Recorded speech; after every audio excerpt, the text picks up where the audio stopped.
Communists in Southeast Asia get a quick measure of American reaction to overt aggression. Viet Cong guerrillas leave wreckage, suffering, and death in the wake of coordinated sneak attacks on 3 U.S. installations in South Vietnam. Attacks Washington regards as the most serious test of wills since the Gulf of Tonkin attack last August. A failure to respond would be taken as a sign of weakness or defeatism. Mortar and infantry assaults in the dark of night leave barracks as well as helicopters and light aircraft in rubble. There is clear, though secret, evidence that the raids were planned with the active support of North Vietnam. 126 Americans are wounded, 79 seriously, and 8 are killed.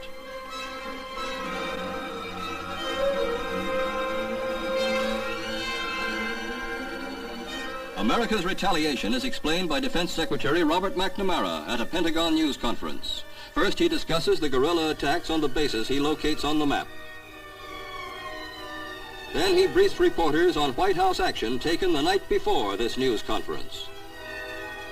Immediately following the attack, U.S. representatives in Saigon met with representatives of the South Vietnamese government. They jointly agreed that joint retaliatory action was required. The President's approval of this action was given after the action was discussed with and recommended by the National Security Council at a meeting held between 7:45 p.m. and 9 p.m. last night. The retaliatory action consists of 49 sorties by planes from bases and 3 American carriers into North Vietnam. They hit Dong Hoi, a chief staging area for infiltrators. This first strike is followed up next day by another, which President Johnson hopes will be the last. But there is no guarantee that it will be if the communists start up again. These raids are intended as a message to Hanoi and other communist capitals not to miscalculate United States intentions to protect freedom. There is no intention to spread the war. At the same time, there are limits to the patience with which this country will take provocation without responding to it. The second day's attacks against the North Vietnamese are made by South Vietnam troops in non-jet planes. They are against other staging areas just north of the border, which had been missed on the original sorties because of heavy clouds. Escorted by 4 American jet bombers, they accomplish 70% destruction of their targets.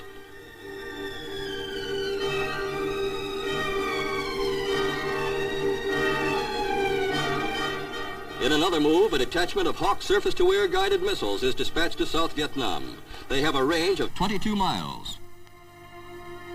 The Viet Cong aggression was quite probably timed to coincide with the visit in South Vietnam of Special Presidential Assistant McGeorge Bundy, as well as with that of Soviet Premier Kosygin in Hanoi. Mr. Bundy accompanies South Vietnam Commanding General Khan on an inspection of the damaged American installation.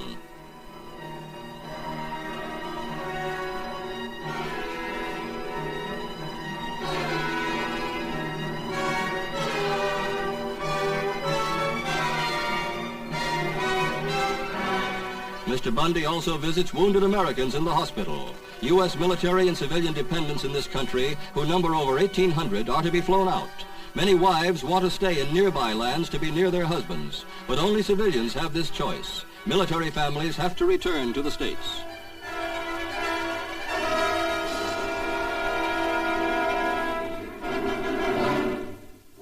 Mr. Bundy, too, returns to the States to give the President, and then right afterwards the country, a first-hand report on conditions in South Vietnam. He speaks to the press optimistically of the basic patriotism of the Buddhist and other factions that have been so bitterly feuding with one another. We had an opportunity to talk frankly and freely with them. They again emphasized the overriding importance in South Vietnam of the contest against the communists.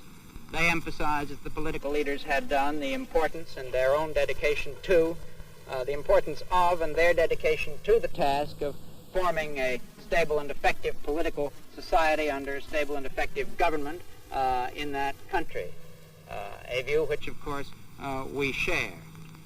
And I think it's fair to say that the Americans in Vietnam are in very good heart and are prepared to continue, even against this kind of danger, this kind of sneak attack.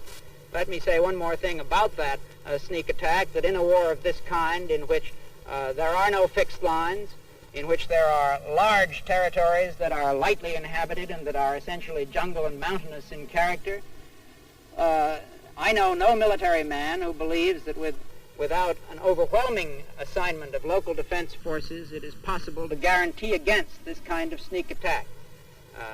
This is the sort of thing, and all Americans in the area know it, with which we simply have to contend while we prosecute in company with the government and people of South Vietnam a contest against communism, which is of the highest importance to our national interest.